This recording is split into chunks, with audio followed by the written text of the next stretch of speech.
Hello everyone, welcome back to my channel. Hope so you are doing very well for your NORCET preparation, NORCET 10 preparation. So हम अगर कोई भी exam की preparation करते हैं we should know the syllabus कि क्या क्या टॉपिक्स बेसिकली एग्जाम में आते हैं. This is something very important क्योंकि जब हमें यही नहीं पता होगा तो हम आगे पढ़ कैसे पाएंगे, राइट. सो आज मैं आपको बेसिकली नॉर्सेट का सारा टॉपिक बताने वाली हूँ जो कि एग्जाम में आते हैं, जो कि आपको पढ़ना है, जो कि आपको पढ़ना तो पढ़ना ही है. ओके, सो सारे क्या क्या है, फर्स्ट ऑफ ऑल हम स्टार्ट करते हैं फंडामेंटल ऑफ नर्सिंग से. Fundamental of nursing, fundamental of nursing की बात करें तो पोजिशनिंग है, और हमारा वाइटल साइंस हो गया. वाइटल साइंस में like BP, temperature, pulse, respiration, everything is important. Then drug calculation, very important. One MCQ is confirmed for NORCET. Drug calculation, from drug calculation. Routes of drug administration, basically वो image से पूछ लेते हैं, image दे देते हैं and पूछते हैं कि ये IM है, ID है, क्या है, ये डिग्री पूछ लेते हैं कि ID हम इंट्राडर्मल देंगे तो कौन से डिग्री पे देंगे, ठीक है.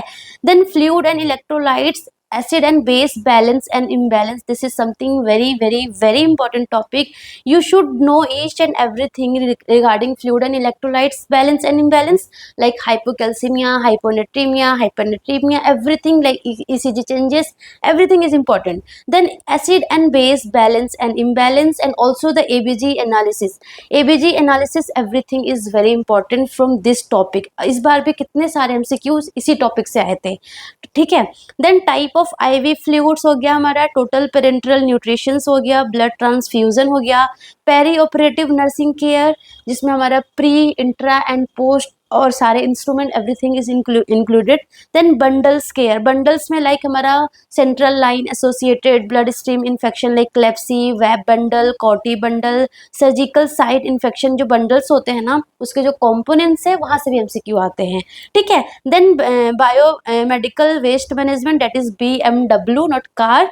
Okay, standard precautions and protocol से भी आ जाता है, लाइक निडल स्टिक इंजरी होगी तो ऐसे वो प्रायोरिटी बेस्ड कुछ पूछ लेते हैं, है ना, ठीक है. ये हो गया हमारा. देन वुंड ड्रेनेज है ना, वुंड ड्रेनेज हो गया, लाइक इन्फ्लेमेटरी जो स्टेजेस होते हैं ना वो पूछते हैं. Then this is very important. BLS हमारा हो गया, basic life support and advance cardiac life support. Then foreign body airway obstruction, airway management से आता है. ट्राइस से भी क्वेश्चंस आते हैं, and types of oxygen administration से वो कभी कभी पूछ लेते हैं कि लाइक फेस मास्क से कितने तक दे सकते हैं, नेजल प्रोन से कब तक कितने कंसंट्रेशन ऑक्सीजन दे सकते हैं, या फिर वो इमेज दे देते हैं, इमेज से वो पूछ लेते हैं ना. Then high flow, like high flow nasal cannula का एक बार उन्होंने इमेज दे रखा था एंड पूछा था, तो इस तरीके से आता है. Then hot and cold application इतना इंपॉर्टेंट नहीं है but sometimes they ask. Okay, bed sores very important, like stages है ना, स्टेजेस होते हैं, और हमारा जो स्कोर्स होते हैं ना वो सारे स्कोर्स इंपॉर्टेंट है. देन हमारा कुछ प्रोसीजर्स, हमारे कुछ नर्सिंग प्रोसीजर्स होते हैं ना, जैसे कि स्पेसिमेन कलेक्शन, जैसे कि यूरिन जो है फॉलिस से कैसे कलेक्ट करना होता है, ठीक है. हमें कल्चर के लिए यूरिन कैसे कलेक्ट करना होता है, ये सब पूछते हैं. Lumbar puncture very important, like positioning, contraindicated कब होता है ना, नीडल, ये सारा पूछते हैं. लीवर बायोप्सी हो गया, बोन मैरो बायोप्सी, बेसिकली इससे पोजीशनिंग से ज़्यादा इंपॉर्टेंट लाइक यहाँ से पूछते हैं. Suction very important. ICD तो बहुत ही बढ़िया टॉपिक है. एंड राइल्स ट्यूब इंसर्शन हो गया, राइल्स ट्यूब फीडिंग हो गया, फॉलीज कैथेटराइजेशन हो गया, उसके sizes like RT and follies के साइजेस, मेल में कौन से यूज़ करते हैं, फीमेल में कौन से यूज़ करते हैं, एनिमा एडमिनिस्ट्रेशन, पोजिशन क्या देते हैं, ठीक है. कैनुलेशन से पूछ लेते हैं, कोलोस्टोमी, इरिगेशन से. तो ये हमारा फंडामेंटल ऑफ नर्सिंग का इंपॉर्टेंट टॉपिक है. एंड वेरी लाइक आपके लिए गुड न्यूज़ है कि ये सारे टॉपिक मैंने अपने चैनल पे कवर कर रखे हैं. आपको क्या करना है, you just go to my channel, उसके प्लेलिस्ट में जाना है और आपको फंडामेंटल ऑफ नर्सिंग डालना है, एंड उसमें आपको सारे के सारे लेक्चर दिख जाएंगे. आपको क्या करना है, एनक्लिक से पढ़ना है. समझ नहीं आएगा आप सीधा मेरा लेक्चर देखो, लाइक टू द पॉइंट है, आपको ईच एंड एवरीथिंग आपको समझ में आ जाएगा, ठीक है. सो आपको बहुत ईजिली ये वाला टॉपिक है विद इन 10 डेज में आप कंप्लीट कर सकते हो अगर आपने मेरे लेक्चर से पढ़ा विथ एनक्लिक्स के साथ, ठीक है. So fundamental of nursing complete हो गया. Then coming to the very important, like हमारा फंडामेंटल ऑफ नर्सिंग की तरह MSN मेडिकल सर्जिकल नर्सिंग, ठीक है। मेडिकल सर्जिकल नर्सिंग इसके साथ लाइक एनाटोमी फिजियोलॉजी भी इसी में कवर होता है, एंड हमारा फार्मा भी इसी में कुछ कुछ कवर हो जाता है, ठीक है। सो हमारा मेडिकल सर्जिकल नर्सिंग में एज यू नो कि इसमें अलग अलग सिस्टम्स है, जैसे कि हमारा मस्कुलोस्केलेटल सिस्टम, लाइक ऑर्थो में क्या क्या है, फ्रैक्चर्स हमारा हो गया, ऑस्टियो आर्थराइटिस हो गया, ऑस्टियोपोरोसिस हो गया, यूमोटाइड आर्थराइटिस हो गया, ऑस्टियोमाइलाइटिस हो गया, ऑस्टियोमलेशिया हो गया, स्पाइनल कॉलम डिफॉर्मिटीज से पूछ लेते हैं, गाउट हो गया, एम्प्यूटेशन हो गया। एंड लाइक जैसे कि मैंने फंडामेंटल ऑफ नर्सिंग ऑलरेडी पढ़ा रखा है, मैंने कम्युनिटी हेल्थ नर्सिंग भी पढ़ा रखा है। इस बार मैं नॉर्सेट 10 के लिए, लाइक नॉर्सेट 9 के लिए मैंने FON पढ़ाया था और मैंने CHN पढ़ाया था फॉर नॉर्सेट 10 पीपल, क्योंकि मैंने क्या रियलाइज किया, बहुत लोग बोलते थे कि मुझे MSN भी पढ़ा दो, MSN भी पढ़ा दो, तो इसलिए मैं नॉर्सेट 10 एस्पिरेंट्स के लिए मैं पूरा MSN पढ़ाने वाली हूँ, ठीक है। पूरा MSN पढ़ाऊंगी प्लस पीडियाट्रिक्स भी पढ़ाने वाली हूँ, तो आपको ये चीज़ें ईज़ी हो जाएगा, ज़्यादा टेंशन लेने की ज़रूरत नहीं है, ठीक है। सो ये हमारा मस्कुलोस्केलेटल सिस्टम हो गया। कमिंग टू कार्डियो, कार्डियो बहुत इंपॉर्टेंट है फॉर MSN।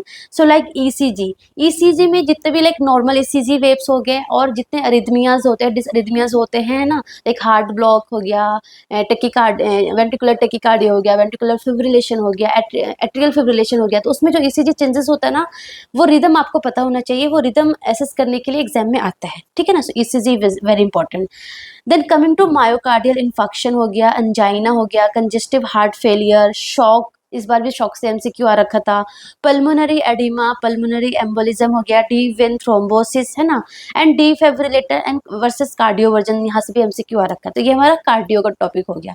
उसके बाद अगर हम GIT के बात करें, तो GIT में like peptic ulcer disease, GERD हो गया हमारा, सिरोसिस ऑफ लिवर है ना, या फिर क्रोनिक लिवर डिजीज, ये सारे इंपॉर्टेंट है। हेपेटाइटिस, पेनक्रियाटाइटिस हो गया, अपेंडिसाइटिस हो गया, Crohn's and ulcerative disease, haemorrhoids हो गया, पेरिटोनाइटिस हो गया, हर्निया हो गया, ये हमारे GIT के कुछ टॉपिक है, ठीक है ना। सो लाइक GIT, कार्डियो और एक हमारा रेस्पिरेटरी, ये तीन बहुत इंपॉर्टेंट है फॉर MSN पर्पस, ठीक है। मेटोलॉजिकल में भी कभी कभी वो TNM क्लासिफिकेशन से पूछ लेते हैं, जो हमारा ट्यूमर नोड, जो मेटास्टेसिस, जो हमारा क्लासिफिकेशन होता है ना, वहाँ से होता है। हॉस्किन्स लिम्फोमा हो गया, ब्रेस्ट कैंसर और ब्रेस्ट सेल्फ एग्जामिनेशन, मेस्टेक्टोमी जो सर्जरी हुई है ना, यहाँ से पूछते हैं MCQ, ठीक है। अनीमिया वेरी इंपॉर्टेंट, ल्यूकीमिया से आता है कभी कभी, और कीमोथेरेपी, रेडियोथेरेपी और सर्वाइकल कैंसर, इस बार भी सर्वाइकल कैंसर से उन्होंने वैक्सीन दे रखा था और उससे पूछा था कि कौन से कैंसर में यूज करते हैं ना, तो इस तरीके का MCQ आता है। उसके बाद अगर हम एंडो की बात करें, तो एंडो में बहुत सिंपल है, कुछ ही टॉपिक है, लाइक हाइपोथायरॉयडिज्म एंड हाइपरथायरॉयडिज्म, वैसे ही हाइपोपैराथायरॉयडिज्म और हाइपर पैराथायरॉयडिज्म हो गया, एडिसोन्स डिजीज हो गया, कुशिंग सिंड्रोम हो गया, और डायबिटीज इंसिपिडिस, और हमारा diabetes mellitus, diabetes ketoacidosis and diabetes mellitus, तो बहुत ही ज्यादा important, like every time 1 question from DM से आता ही आता है, ठीक है। उसके बाद अगर हम रेस्पिरेटरी सिस्टम की बात करें, तो एपिस्टेक्सिस, जो कि वैसे ENT का पार्ट है, बेसिकली COPD वेरी इंपॉर्टेंट, इम्फाइसीमा हो गया, asthma is very important, pleural effusion हो गया, न्यूमोथोरेक्स हो गया, रेस्पिरेटरी फेलियर हो गया, लंग साउंड जो होते हैं ना, डिफरेंट डिफरेंट व्हीजिंग है ना, क्रैकल्स, वो पूछते हैं, वेंटिलेटर वो भी मैंने पढ़ा रखे ऑलरेडी, एंड TB है ना। सो ये हमारा रेस्पिरेटरी सिस्टम का इंपॉर्टेंट है। न्यूमोथोरिक्स, प्लूरल इफ्यूजन से बेसिकली वो एक्सरे वाला इमेज दिखा देते हैं, पूछ लेते हैं कि किसका इमेज है, ठीक है ना। एक्सरे भी मैंने पढ़ा रखा है अच्छे से, कोई नहीं, फिर 9 से 10 के लिए मैं फिर से पढ़ाऊंगी अच्छे से, ठीक है। Then coming to genito urinary system, वहां से हमारा UTI से पूछते हैं, वो यूरिनरी इनकॉन्टिनेंस के जो टाइप्स होते हैं, लाइक स्ट्रेस वगैरह वगैरह जो भी है, वहां से आता है। रीनल कैलकुलाई हो गया, benign hypertrophic hypertrophy, renal failure very important, ये बहुत इंपॉर्टेंट है, जैसे कि एक्यूट रीनल फेलियर और chronic kidney disease, and dialysis में लाइक 2 पार्ट हो गया, एक हमारा पेरिटोनियल डायलिसिस हो गया और एक हमारा हीमोडायलिसिस हो गया, तो ये इंपॉर्टेंट है। कमिंग टू ENT में लाइक कैटरेक्ट हो गया, ग्लोकोमा हो गया, कंजक्टिवाइटिस, वेरी शॉर्ट टॉपिक है ना, रेटिनल डिटैचमेंट, ओटाइटिस मीडिया में, तो हर बार यहाँ से MCQ कभी लाइक 2020 में यहाँ से पूछ लिया, 2021 में वहां से पूछ लिया, तो ये सारे टॉपिक से आ रखे हैं एग्जाम में, ठीक है। ओटाइटिस मीडिया हो गया, मिनियस डिजीज हो गया, hearing loss, like Weber and Rinne's test के बारे में पूछ रखा है। रिफ्रैक्टिव एरर्स में लाइक मायोपिया, हाइपरमेट्रोपिया और एस्टिग्मेटिज्म जो होता है ना, वो सब पूछ रखा है। इसके अलावा चार्ट का इमेज दे रखा था, वो पूछ रखा है उन्होंने, स्नेलन चार्ट के बारे में पूछ रखा है, और लेरेंजियल कैंसर का पूरा लाइक वो पूछ रखा है, ठीक है ना। अगर हम डर्मा की बात करें, अगर हम डर्मा में Burns very important, burn is something very important, हमें थोड़ा बहुत स्कैबिस भी मान सकते हैं, कभी कभी पूछ लेते हैं, है ना। Basic skin lesion like macule, papule, vesicle and wheal में क्या डिफरेंस है वो पता होना चाहिए आपको। एंड स्टीवेंस जॉनसन सिंड्रोम से भी एमसीक्यू आ रखा है एक बार, ठीक है। देन नर्वस सिस्टम, लाइक हमारा जीआईटी हो गया, रेस्पिरेटरी सिस्टम हो गया, और कार्डियो, एंड फोर्थ हमारा नर्वस सिस्टम। ये चार पार्ट बहुत ज्यादा इंपॉर्टेंट है फॉर एमएसएन। तो नर्वस सिस्टम में लाइक जीसीएस हो गया, cranial nerve examination, head injury like intracranial pressure increase होगा तो क्या क्या साइन होगा, ये सारा पूछते हैं। स्पाइनल कोड इंजरी हो गया, स्ट्रोक हो गया, मल्टीपल स्क्लेरोसिस, सारे टॉपिक इंपॉर्टेंट है। म्यास्थीनिया ग्रेविस, गुलियन बारी सिंड्रोम, पार्किंसन डिजीज, सीजर का मैनेजमेंट, सीजर के टाइप से भी आ रखा है, सीजर के ड्रग से भी आ रखा है ना। ब्रेन ट्यूमर हो गया, मेनिंजाइटिस हो गया, एनकेफ्लाइटिस हो गया, and lower motor neuron and upper motor neuron में क्या देखने को मिलता है, लाइक स्पास्टिसिटी और फ्लेसिडिटी कहाँ देखने को मिलता है, इस तरीके का एमसीक्यू आ रखा है, ठीक है ना। सो मैं नर्वस सिस्टम से स्टार्ट करूंगी और धीरे धीरे सारा एमएसएन कंप्लीट कर दूंगी, ठीक है। कमिंग टू पीड्स, तो पीड्स में लाइक ग्रोथ एंड डेवलपमेंट में बेसिकली जो एंथ्रोपोमेट्रिक जो असेसमेंट होता है ना, like height, weight, head circumference, chest circumference, कब डबल होता है, कब ट्रिपल होता है, ये सारा पूछते हैं, ठीक है ना। Fontanelles, milestone, reflexes, Apgar score, birth trauma, preterm and postterm baby का लाइक क्या डेफिनेशन है वो पता होना चाहिए। Breast feeding very important, breast feeding and KMC, है ना। Wilms tumour, hydrocephalus, neural tube defect, cerebral palsy, मतलब हर बार ना एक एक एमसीक्यू आ ही जाता है यहाँ से। क्लेफ्ट लिप्स एंड पैलेट, इन ये सारा हमारा जीआईटी वाला है ना, ये सारे ही टॉपिक अच्छे से है। एंड बहुत सिंपल है, कोई आपको टेंशन लेने की जरूरत नहीं है। आपको सिर्फ एक एनक्लेक्स बुक लेना है, एनक्लेक्स से पढ़ना है, एनक्लेक्स से समझ नहीं आएगी आपको मेरी वीडियो देख लेनी है, ठीक है। या फिर आप मेरे डायरेक्ट मेरी वीडियो भी देख लो और एनक्लेक्स से पढ़ लो, दो ही सोर्स रखना, ज्यादा सोर्स नहीं रखना आपको, ठीक है। तो ये सारे टॉपिक हो गए। प्लस अगर हम ये हमारा न्यूनेटल वाला टॉपिक हो गया, न्यूनेटल का लाइक न्यूनेटल जो sepsis, jaundice, hypoglycaemia, hypothermia, convulsion, है ना। बर्थ एस्फेक्सिया हो गया, मेकोनियम एस्पिरेशन सिंड्रोम हो गया, डिहाइड्रेशन, तो ये सारा इंपॉर्टेंट हो गया। रिसर्च मैनेजमेंट और एक हमारा क्या बोलते हैं एजुकेशन जो होता है, उसमें आपको बहुत डीप नहीं जाना है। बेसिकली वो हर बार रिसर्च से ही एमसीक्यू एक पूछ लेते हैं, एक मैक्सिमम दो ही, मैक्सिमम दो, उससे ज़्यादा कभी नहीं पूछते हैं। एंड बेसिकली वो ज़्यादा कहाँ से पूछते हैं, रिसर्च अप्रोच एंड डिज़ाइन से, लाइक वो कुछ स्टडी का एग्जाम्पल दे देते हैं एंड वो पूछते हैं कि कौन सी स्टडी है, कोहर्ट है, क्रॉस सेक्शनल है, कौन सी है, जिसको ऐसे पूछ लेते हैं, ठीक है ना। सो ये इंपॉर्टेंट बेसिकली है रिसर्च में। तो रिसर्च में आपको ज़्यादा नहीं सोचना है कि नॉन नर्सिंग में क्या क्या आएगा, बेसिकली आपको नर्सिंग पार्ट पे अभी ज़्यादा फोकस करना है अभी तो, ठीक है। ओबीजी की बात करें तो लाइक हमारा ओबीजी में हमारा मेंस्ट्रुअल साइकिल्स एंड हॉर्मोन्स हो गया, इनफर्टिलिटी हो गया, पेल्विस के टाइप्स, डायमीटर वगैरह, stages of fetal development and implantation, and very important की ना, अब ना एक जो अब के जो नॉर्सेट होने लगे हैं, लाइक 8 में भी, 9 में भी एंड 10 में, धीरे धीरे ओबीजी के एमसीक्यू ज्यादा आने लगे, ओबीजी के क्वेश्चंस ज्यादा आने लगे हैं जैसे जैसे नॉर्सेट लाइक पास होता जा रहा है, ठीक है ना। सो इस बार नॉर्सेट 9 में बहुत सारे नॉर्सेट लाइक बहुत सारे ओबीजी से एमसीक्यू आ रखा था। तो आपको ओबीजी अच्छे से पढ़ के जाना है, ठीक है, क्योंकि ओबीजी से अब पहले इतना नहीं आता था बट अब धीरे धीरे बहुत ज़्यादा आने लगे हैं, ठीक है। सो ये सारा ओबीजी के इंपॉर्टेंट टॉपिक है। कॉम्प्लिकेटेड लेबर में like preterm labour, postterm labour, precipitate labour, है ना, ये सारा हो गया। कॉम्प्लिकेशन ड्यूरिंग प्रेगनेंसी लाइक कि हमारा abortion, hyper emesis, ectopic pregnancy, multiple pregnancy, molar pregnancy, oligo या पॉलीहाइड्रोमिनोस कब बोलेंगे, है ना। Pre eclampsia, eclampsia, placental previa, abruptio placenta, GDM, है ना। सो ये है, अभी आपको पढ़ना है। जब एग्जाम आने वाले होंगे ना उससे पहले लाइक मैं एक बीटीआर लॉन्च करूंगी, बीटीआर समथिंग बुरी तरह रटो, तो जो इनमें से जो बहुत ज़्यादा इंपॉर्टेंट टॉपिक होगा, शॉर्ट वो लाइक एग्जाम से 10 दिन पहले मैं वो पढ़ाऊंगी, है ना। तो अभी तो आपको अच्छे से ये सारा टॉपिक पढ़ना है। और इसके अलावा ये हमारा लोकिया, पीपीएच, है ना, ये सारा इंपॉर्टेंट टॉपिक है। एंड इमेज ऑल्सो, ठीक है। एंड मेडिसिन में आपको ऑक्सीटोसिन और प्रोस्टाग्लैंडिन के बारे में अच्छे से पढ़ना है। उसके बाद अगर हम सीएचएन की बात करें तो सीएचएन में हमारा like cold chain and vaccine, ये जो सिलेबस मैं आपको पढ़ा रही हूँ इसकी पीडीएफ मैं अपने टेलीग्राम चैनल पे सेंड कर दूंगी, ठीक है। तो आप वहां से डाउनलोड करके आप रख सकते हो, सो डैट आप डेली देखोगे तो डेली वीडियो तो देख नहीं सकते हो, तो आपके पास एक पीडीएफ होना जरूरी है। तो मेरा टेलीग्राम का लिंक है ये आप इसको ज्वाइन कर लेना, ठीक है, सो डैट आपको वहां पे आपको मिल जाए सारा, t.me @idam, ठीक है। सो ये मेरा चैनल का टेलीग्राम चैनल का लिंक है, इसको ज्वाइन कर लो। और वहाँ पे आपको पीडीएफ ऑलरेडी मैंने लाइक रिसर्च मैनेजमेंट वगैरह का पीडीएफ डाल रखा है, तो इसका पीडीएफ भी डाल दूंगी, तो आप वहाँ से डाउनलोड कर लेना।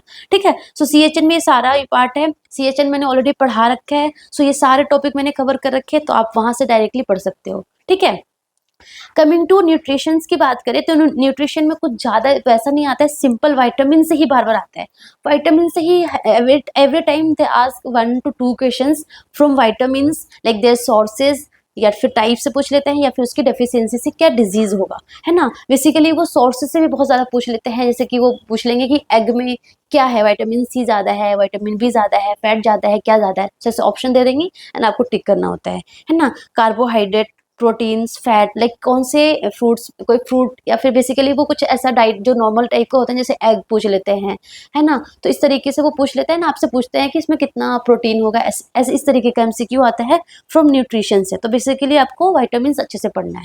ठीक है। कमिंग टू साइकियाट्रिक, वहाँ से भी लाइक सीएचएन से भी आता है। इस बार सीएचएन से थोड़े कम आए थे, बट जो हमारा नॉर्सेट 8 था ना, वहाँ पे सीएचएन से भी बहुत सारे एमसीक्यू आ रखे थे। तो मतलब आप किसी को अंडर एस्टिमेट नहीं कर सकते हो, किसी नॉर्सेट में कभी कहाँ से पूछ लेते ज़्यादा, किसी नॉर्सेट में कहाँ से ज़्यादा पूछ लेते हैं। So every topic is important, every chapter is important, every subject is important. ठीक है। सो साइकियाट्रिक से ये सारा टॉपिक है, like therapeutic, relationship and communication, crisis intervention हो गया, ग्रीफ एंड स्ट्रेस वाला, लाइक दाबदा जो हो गया वो इम्पॉर्टेंट है। वेरियस टर्म्स बहुत इंपॉर्टेंट है, लाइक टर्म्स से एवरी टाइम, इस बार भी बहुत सिंपल टर्म से आ रखा था, like hallucination, delusion, illusion, apathy, perception, है ना, वन लाइनर के आ जाते हैं। टाइप्स ऑफ हेल्यूसिनेशन से, टाइप ऑफ डिल्यूजन, इल्यूजन से। ठीक है। डिसऑर्डर इज इंपॉर्टेंट, डिसऑर्डर में like schizophrenia, mood disorder, like ये हमारा डिप्रेशन हो गया, है ना, ये सारा हो गया। पर्सनैलिटी हो गया, ऑर्गेनिक मेंटल डिसऑर्डर, ओसीडी, है ना, ईटिंग डिसऑर्डर, एडीएचडी, ये सारा हमारा हो गया। एंड ट्रीटमेंट इसमें बहुत ज़्यादा इंपॉर्टेंट है। साइकियाट्रिक में ना ट्रीटमेंट से आता है, like types of defence mechanism का कोई ऐसे सेंटेंस दे देंगे, पूछेंगे कौन सा डिफेंस मैकेनिज्म है। ठीक है। ईसीटी, साइकोथेरेपी एंड मेडिसिन से भी एक एमसीक्यू कंफर्म है, लाइक साइड इफेक्ट बेसिकली वो पूछते हैं कि कोई भी एंटीसाइकोटिक या फिर एंटी डिप्रेसेंट्स या फिर एंटी एंजाइटी ड्रग का कोई भी एक एग्जांपल दे देंगे, उससे पूछेंगे इसका मोस्ट कॉमन साइड इफेक्ट क्या है ना। तो या फिर वो 4 ड्रग्स दे देंगे एंड पूछेंगे इसमें से कौन सा ड्रग हम एंटीसाइकोटिक नहीं है ना, कुछ इस तरीके से पूछ लेते हैं। लिथियम, है ना, ये सारा इंपॉर्टेंट है। कमिंग टू माइक्रोबायोलॉजी, माइक्रोबायोलॉजी में बेसिकली वो स्टेरिलाइजेशन और डिसइंफेक्शन ही इंपॉर्टेंट सबसे ज़्यादा है। समटाइम्स दे आस्क फ्रॉम वाइल्स, जो डिफरेंट डिफरेंट कलर के वाइल्स होते हैं, तो पूछते हैं कौन सा सैंपल कौन से वाइल्स में जाएगा, है ना। एंड चैन ऑफ इन्फेक्शन थोड़ा सा इंपॉर्टेंट है। एंड बीएमडब्ल्यू तो लाइक सीएचएन में भी आ जाता है, फंडामेंटल ऑफ नर्सिंग में भी आ जाता है, तो बीएमडब्ल्यू अगेन इन माइक्रोबायोलॉजी। ठीक है। टाइप ऑफ इम्यून रिस्पॉन्स से भी एक बार एमसीक्यू आ रखा है कि उन्होंने आई थिंक हाँ पेनिसिलिन का एग्जांपल दिया था कि पेनिसिलिन हमने पेशेंट को दिया टेस्ट डोज, तो वो कौन सा इम्यून रिस्पॉन्स है, टाइप 1, टाइप 2, टाइप 3 या टाइप 4, है ना, इस तरीके का आया रखा था। And sometimes they ask from how to collect the sample, एक कल्चर का सैंपल कैसे कलेक्ट करते हैं फ्रॉम फॉलेज, इस तरीके से पूछ लेते हैं। फार्मा में like drug of choice, antidotes, emergency medicine like adrenaline, noradrenaline, atropine, ये सारे के बारे में पूछ लेते हैं। Insulin, types of insulin and anti arrhythmic जो ड्रग्स होते हैं, एंटी एंजाइनल ड्रग्स होते हैं, ये यहाँ से पूछ लेते हैं। ठीक है। सो दैट्स ऑल अबाउट, ये हमारे टॉपिक है कुछ कुछ इंपॉर्टेंट एंड लाइक यहाँ से आते ही आते हैं। ठीक है। सो आप ये टॉपिक लिख लो कहीं पे पीडीएफ या फिर डाउनलोड करके रख लो, एंड ये टॉपिक कवर करते रहो, टिक करते रहो, है ना, और उसको प्रैक्टिस करते रहो। सो एमएसएन में पढ़ाने वाली हूँ, और एमएसएन के साथ साथ मैं क्या बोलते हैं पीडियाट्रिक्स भी पढ़ाने वाली हूँ। सो ये आपको हो जाएगा। एंड एफओएन ऑलरेडी पढ़ा दिया है, सीएचएन ऑलरेडी पढ़ा दिया है, तो आप वहाँ से देख सकते हो। So that's all about, thank you so much and stay tune with me, क्योंकि आगे मैं सब कुछ पढ़ाने वाली हूँ, थोड़ा आपको थोड़ा गाइड भी करती रहूँगी। So that's all about.